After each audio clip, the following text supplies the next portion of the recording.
Hello दोस्तों, स्वागत है आपका हमारे यूट्यूब में उत्तराखंड ज्ञानविद जीवन। आधुनिक भारत प्रैक्टिस सेट श्रृंखला को आगे बढ़ाते हुए आज हम देखेंगे आधुनिक Bharat practice set number 3। Practice set तो हम देख ही रहे हैं। इसके तहत कोशिश ये कर रहा हूँ मैं पूरी कहानी भी समझाई जाए आपको। तो सवाल भी बन रहे हैं, सवालों के साथ साथ एक्स्ट्रा फैक्ट यानी पूरी कहानी भी समझाने का पूरा प्रयास किया है। इससे पहले आधुनिक भारत के हमारे 2 लेक्चर कंप्लीट हो गए हैं, जिसमें मैंने 1857 की क्रांति कंप्लीट की है 2 भागों में। तो आपने वो भी देखना है, लगातार बने रहिए। हम आराम से सब्जेक्टिव प्रश्नों के माध्यम से पूरा कंप्लीट कर लेंगे। ये सारे टॉपिक मैं वही करा रहा हूँ जो हमारे यूके ट्रिपल एस के सिलेबस में मेंशन है। और इन क्लास को अगर कोई भी व्यक्ति देख ले तो उसके लिए काफ़ी है। मतलब किसी भी परीक्षा में इनसे सवाल पूछे जाने की फुल संभावना है। तो हम तैयारी में लगे रहना है। तो थोड़ा ये टॉपिक समझने के लिए आज का टॉपिक हमारा भारत में यूरोपियों का आगमन। तो आज का टॉपिक है हमारा भारत में यूरोपियों का आगमन। ये क्यों आए, किस वजह से आए, वही समझाने के लिए मैंने आपके लिए मैप तैयार करा है। तो मैप में थोड़ी बहुत बेसिक जानकारी देख ले रहे हैं। तो विश्व के अगर महाद्वीप देखें तो महाद्वीपों में ये एशिया वाला हिस्सा है, ये यूरोप, अफ्रीका, ऑस्ट्रेलिया, अंटार्कटिका, दक्षिणी अमेरिका और उत्तरी अमेरिका। महाद्वीपों की संख्या कितनी हो गई? 1, 2, 3, 4, 5, 6 और 7। तो यूरोप के ये जो निवासी होते थे, ये इनका रीज़न क्या था भारत पर आने का? भारत में आने का इनका रीज़न था मसाला। मसाला चाहिए था इन्हें। तो पहले मसाले का जो इनको आदान प्रदान होता था वो यहाँ के इस रास्ते आते थे। यूरोप के निवासी इस रास्ते आते थे, ज़मीन के रास्ते भारत पहुँचते थे। अब बीच में क्या हुआ, ये वाला जो एरिया है और जैसे तुर्की वाला एरिया है या उसके तुर्कमेनिस्तान वाला एरिया है, इसमें मुस्लिम आक्रमणकारियों ने अपना अधिकार जमा लिया। तो वो क्या कहते थे, अगर आपको माल चाहिए, कच्चा माल चाहिए या कुछ भी खरीदना है तो भारत से हम लेंगे और हमसे आप लोगे। तो उससे होता क्या था, माना कोई आइटम 100 रुपये का है तो इसको यूरोपियों तक पहुँचते पहुँचते वो 10 गुना 20 गुना महंगा हो जा रहा था। तो इस वजह से इनको बहुत नुकसान हो रहा था। तो इसी वजह से यूरोपियों ने सोचा कि हमें समुद्री मार्ग की खोज करनी चाहिए। तो इस प्रयास में सबसे पहले कोलंबस नाम का एक यात्री था। पूरी कहानी ध्यान से सुनेंगे तभी सारे सवाल आपको समझ में आएंगे। कोलंबस नाम का एक यात्री था, वो बेचारा भारत की खोज में ही आया था यूरोप से। अब उस टाइम पे हवाई जहाज तो होते नहीं थे, पानी के जहाज होते थे। तो हवाओं का ऐसा रुख हुआ, वो बेचारा भारत में पहुंचकर कहाँ पहुंच गया? यहाँ पहुंच गया, कैरिबिया आइलैंड में पहुंच गया या अमेरिका वाले आइलैंड में पहुंच गया। अब यूरोप के इस साइड देखें तो ये होता है इंडिया, या इसको ईस्ट इंडिया भी कह सकते हैं क्योंकि पूर्व की तरफ है ये। अब वो बेचारा इस साइड पहुंच गया कोलंबस, तो उसने इसका नाम क्या रख दिया? वेस्ट इंडिया, पश्चिम भारत। तो कोलंबस ने ही अमेरिका की खोज भी करी थी। तो ऐसे करते करते 1498 में एक यात्री आया था, अभी उसके बारे में ही देखेंगे। वास्को। तो वास्को डिगामा से बहुत लोगों ने पहले प्रयास करे थे, लेकिन समुद्री मार्ग की खोज, भारत के लिए समुद्री मार्ग की खोज, ये वाला मार्ग था वो, इस रास्ते से होते हुए वो भारत पहुंचा था वास्को डिगामा। तो यहाँ पर एक अगर मैं आपको क्षेत्र बताऊं, ये अफ्रीका के पास वाला जो यहाँ पर है, अभी वर्तमान में है, कुछ सालों पहले ही 100-150 साल पहले लगभग सुएज नहर बनी है। तो उस टाइम पे जब यूरोपीय आए थे तो उनके लिए ये वाला रास्ता नहीं खुला था, मतलब यहाँ पर नहर बनी नहीं थी, तो उनको इस रास्ते से आना पड़ा था। तो वो यहाँ पर तक पहुँच गए थे। लेकिन वास्को डिगामा से भी पहले एक व्यक्ति आया था, अभी उसके बारे में भी देखेंगे। वो बेचारा यहीं पर तक पहुँच पाया था। तो और इस स्थल को कहते हैं, ये साउथ अफ्रीका में एक स्थल, इसको कहते हैं Cape of Good Hope. Cape of Good Hope. यहाँ से आगे नहीं पहुँच पाया था। वो व्यक्ति कौन था उसके बारे में अभी देखेंगे। लेकिन वास्को डिगामा ने क्या दिमाग लगा, उसने कहा मैं स्थल और पानी के रास्ते पहुँचते पहुँचते पहुँचते यहाँ पर पहुँचा वो, केप ऑफ गुड होप पहुँचा।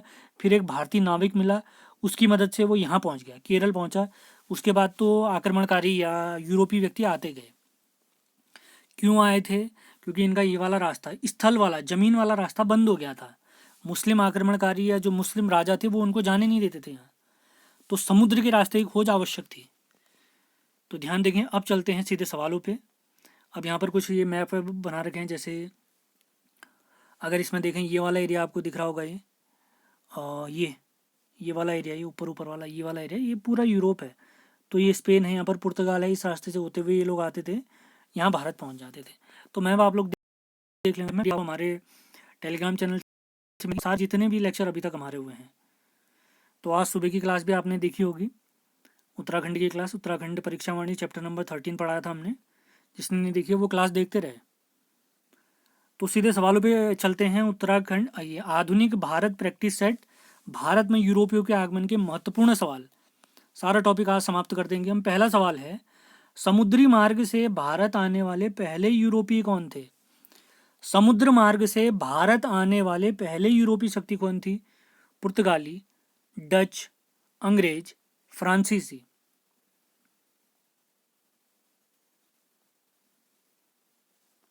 डच, अंग्रेज, फ्रांसीसी, सभी लोग जवाब देते रहेंगे।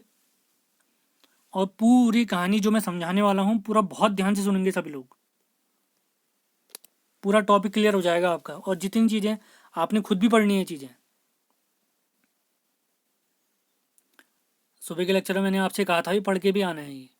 तो कुछ चीज़ अगर छूट जाती है वो आपने खुद ही कवर करनी है। तो पहला सवाल है हमारा, समुद्री मार्ग से भारत आने वाले पहले यूरोपीय हैं पुर्तगाली, या भारत के समुद्री मार्ग की खोज करने वाले पहले हैं पुर्तगाली। कब आए थे? 1498 में। कौन आया था? वास्को डिगामा आया था, वास्को डिगामा।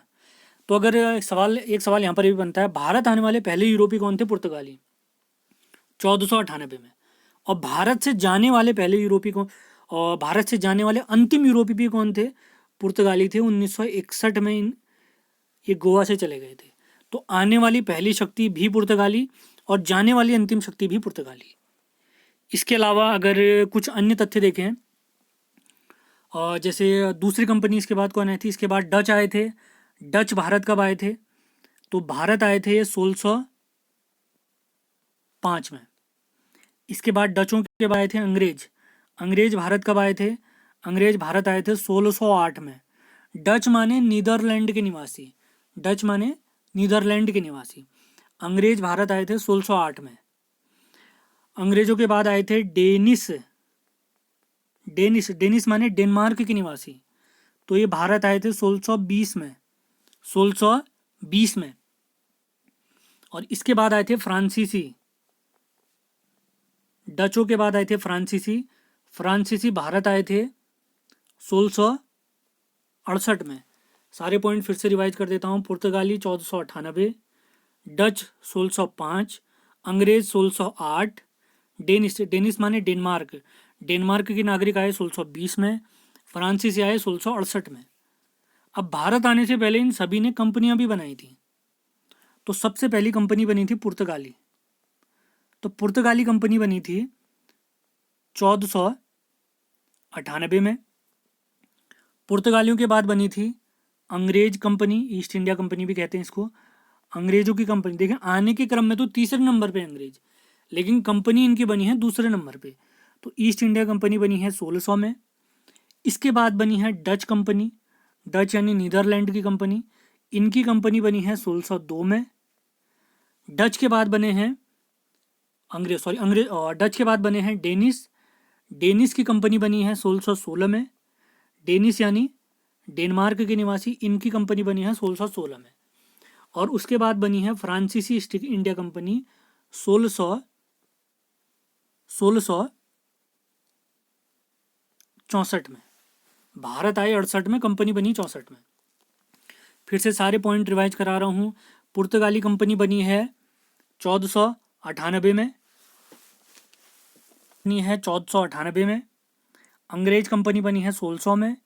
डच यानी नीदरलैंड की कंपनी बनी 1602 में भारत में व्यापार करने के लिए। डेनिस कंपनी बनी है 1616 में। फ्रांसीसी कंपनी बनी है 1664 में। और इनके आने का क्रम मैं आपको बता चुका हूँ। तो सारे पॉइंट आपने क्लियर करते हुए चलना है बहुत ध्यान से। उम्मीद है सभी ने फैक्ट नोट करे होंगे। दूसरा सवाल है, भारत के समुद्री मार्ग की खोज किसने की? भारत आने के लिए समुद्री मार्ग की खोज किसने की? Bartholomew Diaz, Columbus, Vasco D gamma या इनमें से कोई नहीं? सभी लोग जवाब देते रहेंगे।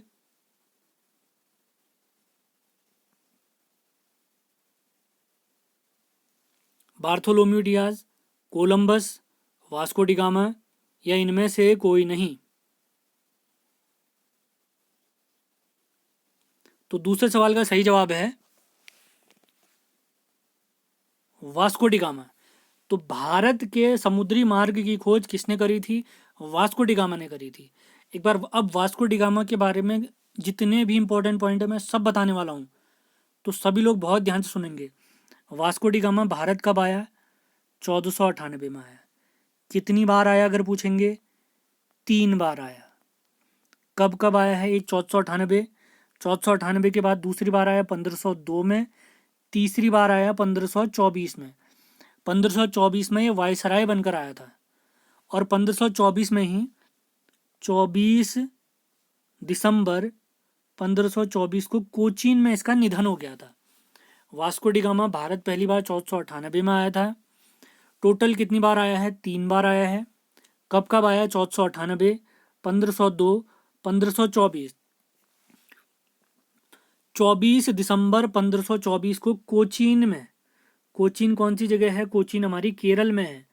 कोचीन में ही इसका निधन हो गया था। अब इसके अलावा कुछ और अन्य फैक्ट अगर मैं बताऊं, जब ये भारत पहली बार आया था, अभी मैंने आपको एक मैप दिखाया था, तो अफ्रीका में एक जगह है, दक्षिण अफ्रीका में, यहाँ पर है केप ऑफ गुड होप। तो यूरोप के यहाँ के रास्ते तो यहाँ पर पहुँच गया था। तो जैसे केप ऑफ गुड होप पहुँचा तो उसको एक नागरिक मिला भारत का, अब्दुल मुनीद। तो इसी की मदद से भारत पहुंचा और भारत में कहाँ पर पहुंचा? कालीकट पहुंचा। भारत के कालीकट, ये कालीकट कौन सी जगह पे है? केरल में है। तो जैसे ये भारत पहुंचा था तो केरल में इसका एक राजा थे उस समय, जैमोरिन नाम के राजा थे, उन्होंने इसका स्वागत किया था। वास्को डी गामा का स्वागत किया था जैमोरिन ने। देखिए किसी किताब में इसको राजा कहते हैं, किसी किताब में कहते हैं ये एक हिंदू राजा था और उसकी एक उपाधि थी जैमोरिन। पूरी कहानी आपने पूरे दिमाग में बैठानी है। ये जगह है केप ऑफ गुड होप। ये कौन से देश में है? दक्षिण अफ्रीका में है, साउथ अफ्रीका। और तो दूसरा सवाल था हमारा, भारत के लिए समुद्री मार्ग की खोज किसने करी? तो समुद्री मार्ग की खोज वास्को डी गामा ने करी।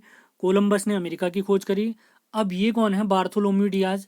तो भारत आने के लिए या भारत के लिए समुद्री मार्ग की खोज करने का प्रयास सबसे पहले इसी ने किया था, बार्थोलोम्यू डियाज ने।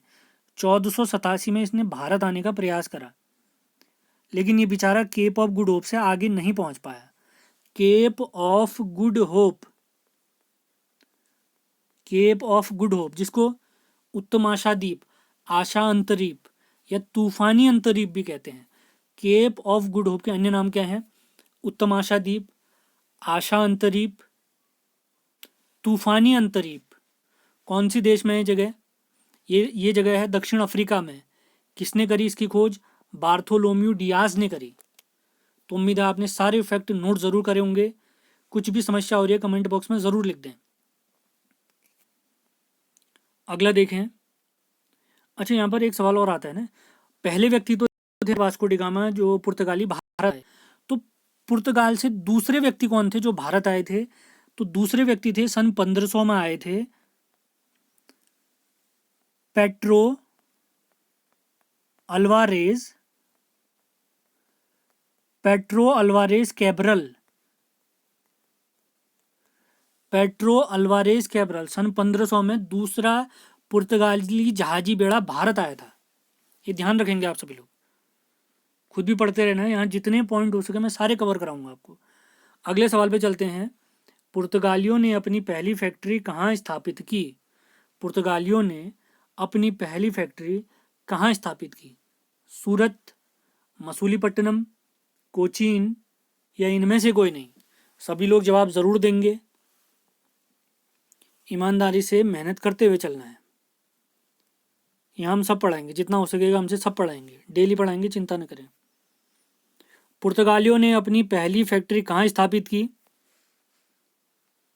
सूरत, मसूलीपट्टनम, कोचीन या इनमें से कोई नहीं? सभी लोग जवाब देते रहेंगे। पहली फैक्ट्री या व्यापारिक कोठी भी कह सकते हैं इसको। तो ऑप्शन है सूरत, मसूलीपट्टनम, कोचीन या इनमें से कोई नहीं। तो तीसरे क्वेश्चन का सही जवाब है पुर्तगालियों ने अपनी पहली फैक्ट्री कहाँ स्थापित की थी? पुर्तगालियों ने अपनी पहली फैक्ट्री कोचीन में स्थापित की थी। अब इसका आंसर कहीं पर किसी किताब में 1502 और किसी किताब में 1503 दिया है, तो आप लोग बिल्कुल तैयार रहें। स्टैंडर्ड किताबों में मैंने देखा है, लेकिन 1502 और 1503 दिया गया दोनों में ही। तो ध्यान रखना, आपने दोनों आंसर याद रखने हैं। पुर्तगालियों ने अपनी पहली फैक्ट्री कोचीन में स्थापित की थी। अब पुर्तगालियों के बाद डच आए थे, फिर अंग्रेज आए थे, डेनिस आए थे। तो इन लोगों ने अपनी फैक्ट्रियाँ कहाँ बनाई, मैं उनके ही बारे में बताता हूँ। अब अगले अगर देखें, डच यानी नीदरलैंड के निवासी, इन्होंने अपनी पहली फैक्ट्री बनाई थी 1605।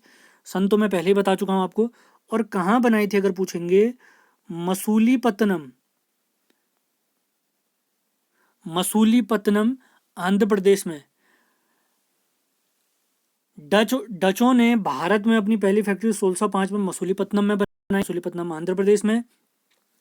डच के बाद अगर अंग्रेज देखें, अंग्रेजों ने जो अपनी पहली फैक्ट्री, वैसे तो इनकी पहली फैक्ट्री थी 1608 में, 1608 में इन्होंने सूरत में बनाई थी। लेकिन ये क्या थी, इसको मान्यता नहीं मिल पाई, ये अस्थायी थी, ध्यान रखेंगे, अस्थायी। और ये जो सूरत वाली फैक्ट्री स्थायी कब बनी, 1613 में। उम्मीद है सारे पॉइंट आपको समझ में आ रहे होंगे। एक बार फिर से रिपीट करता हूँ। अंग्रेजों की अगर पहली फैक्ट्री कहेंगे, स्थायी अगर पूछेंगे तो 1611 में है। अंग्रेजों की पहली स्थायी फैक्ट्री 1611 में बनी, मसूलीपट्टनम में ही बनी। कहाँ बनी, मसूलीपट्टनम में बनी। लेकिन इन्होंने पहली फैक्ट्री बनाई सूरत में थी, लेकिन उसको मान्यता नहीं मिल पाई थी, अस्थायी फैक्ट्री थी 1608 में। सूरत की जो इनकी फैक्ट्री थी उसको मान्यता मिली है 1613 में, 1613 में। लेकिन अगर स्थायी पूछेंगे अंग्रेजों की पहली, तो 1611 की है। और 1611 में कौन सी है, मसूलीपट्टनम वाली फैक्ट्री है। उम्मीद है सभी को समझ में आ रहा होगा। अंग्रेजों के बाद अगली कंपनी थी हमारी डेनिस कंपनी। डेनिस यानी डेनमार्क की, इन्होंने अपनी पहली फैक्ट्री बनाई 1620 में। डेनिस डेनमार्क के निवासियों ने अपनी पहली फैक्ट्री भारत में 1620 में बनाई। कहाँ बनाई, त्रावणकोर, तंजौर, त्रावणकोर, तंजौर। और ये जगह कौन सी जगह पे है, तमिलनाडु में। त्रावणकोर या तंजौर, और कौन से राज्य में है ये, तमिलनाडु में है। अब इसके बाद आते हैं फ्रांसीसी। अगली जो विदेशी शक्ति है, यूरोपीय आए थे, फ्रांसीसी थे। इन्होंने अपनी पहली फैक्ट्री बनाई 1668 में, ऊपर बता चुका हूँ सन में। लेकिन अगर जगह पूछेंगे तो सूरत गुजरात में। उम्मीद है सभी ने फैक्ट नोट ज़रूर करे होंगे। तो ये तो सभी की पहली पहली फैक्ट्री। एक और एक्स्ट्रा पॉइंट मैं आपको बताना चाह रहा हूँ। पुर्तगालियों की पहली फैक्ट्री तो चलो हो गया कोचीन में। अगर इनकी दूसरी फैक्ट्री अगर पूछें, तो दूसरी फैक्ट्री इन्होंने खोली कन्नूर में। कन्नूर कौन से राज्य में है, केरल में है। तो कन्नूर में इन्होंने फैक्ट्री बनाई है 1505 में। पुर्तगालियों की पहली फैक्ट्री कोचीन में बनी, दूसरी फैक्ट्री कन्नूर केरल में बनी। कब बनी, 1505 में बनी। उम्मीद है सभी ने सारे फैक्ट नोट ज़रूर करे होंगे। कुछ भी चीज़ अगर समझ में नहीं आती है तो आप वीडियो दोबारा आराम से देख सकते हैं, कोई दिक्कत नहीं है। ध्यानपूर्वक सुनना है, अपने नोट्स जरूर बनाने हैं। अगला सवाल है, किस पुर्तगाली गवर्नर ने अपने व्यापार का केंद्र गोवा को बनाया? Francisco de Almeida, Alfonso de Albuquerque, Nuno da Cunha या इनमें से कोई नहीं?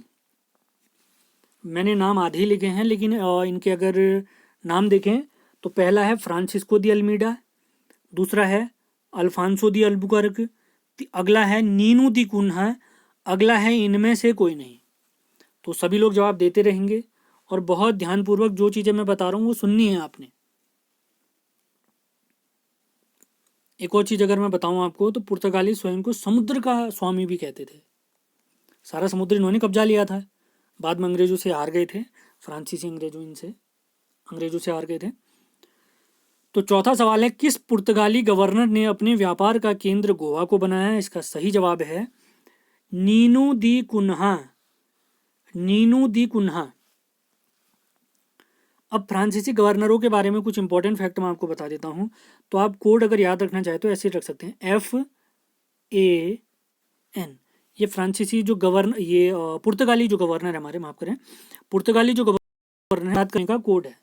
तो F से है फ्रांसिस्को दी अल्वा, A से अल्फांसो दी अल्बुकर्क, N से है नीनू दी कुन्हा। तो सबसे पहला फैक्ट मैं आपको बताने वाला हूँ, फ्रांसिस्को, मैं लिख देता हूँ,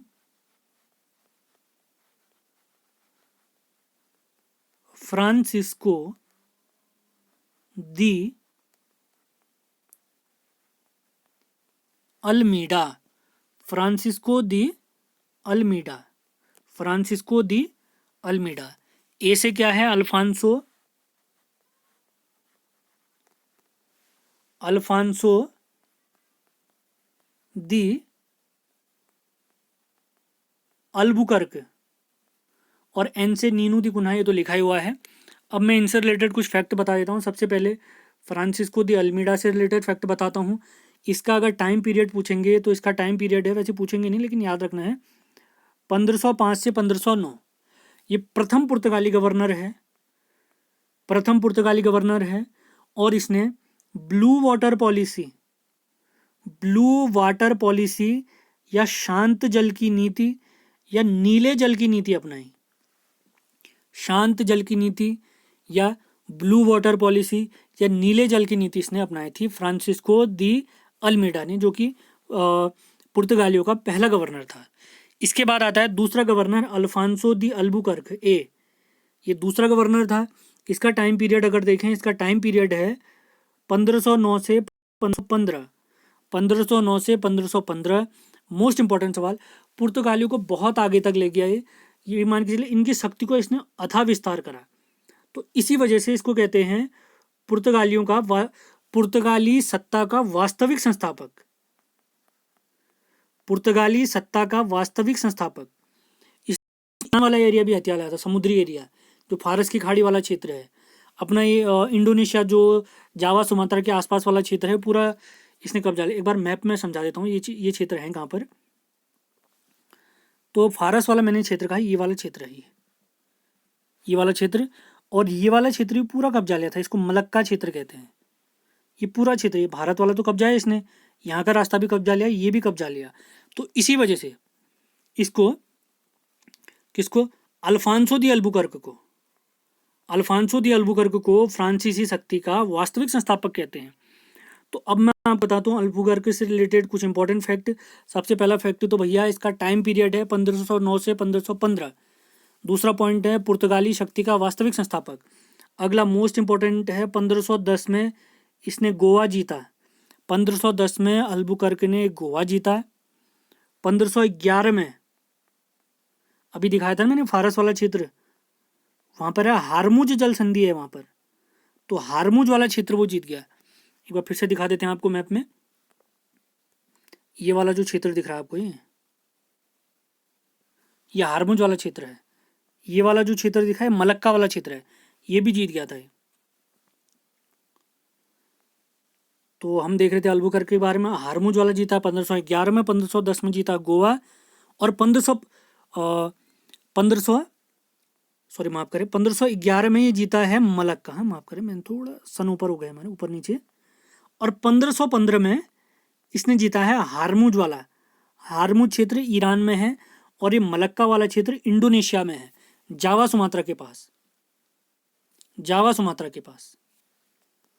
और अगला पॉइंट इसमें देखें तो इसने अपनी राजधानी, अल्बुकर्क ने अपनी राजधानी कोचीन को बनाया था। और भारत में सती प्रथा समाप्त करने का श्रेय इसी को जाता है। सती प्रथा के लिए भारत में बहुत सारा काम बाद में किया था हमारे राजा राम मोहन राय जी ने। तो राजा राम मोहन राय जी का पूर्वगामी किन्हें कहते हैं? तो अल्बुकर्क को कहते हैं। क्यों कहते हैं? क्योंकि उन्हीं की तरह, मतलब इन्हीं की तरह बाद में राजा राम मोहन राय जी ने भी सती प्रथा समाप्त करने का प्रयास करा था। तो ध्यान रखेंगे सभी लोग। अगले आते हैं नीनू दी कुन्हा। इनके बारे में तो देखें तो ये अंतिम तो क्या कह सकते हैं, तीसरे भी नहीं, बीच में तो वास्को डी गामा भी आ गए थे। इनका अगर मैं टाइम पीरियड बताऊं तो 1529 से 1538 के बीच में है। अल्बुकर्क ने अपनी राजधानी कोचीन को बनाया था। नीनो दी कुन्हा ने अपनी राजधानी गोवा बनाई। यही फैक्ट आपने याद रखना है। और पुर्तगाली खुद को समुद्र का स्वामी कहते थे, आपको बता ही चुका हूं मैं। अगला सवाल है, 5वां सवाल। पुर्तगालियों ने गोवा में ईसाई धार्मिक न्यायालय कब स्थापित किया? पुर्तगालियों की भारत को बहुत सारी देन है, वो सारी बताऊंगा आपको मैं। तो पुर्तगालियों ने गोवा में ईसाई धार्मिक न्यायालय कब स्थापित किया? 1556, 1560, 1575 या इनमें से कोई नहीं? 1556, 1560, 1575 या इनमें से कोई नहीं?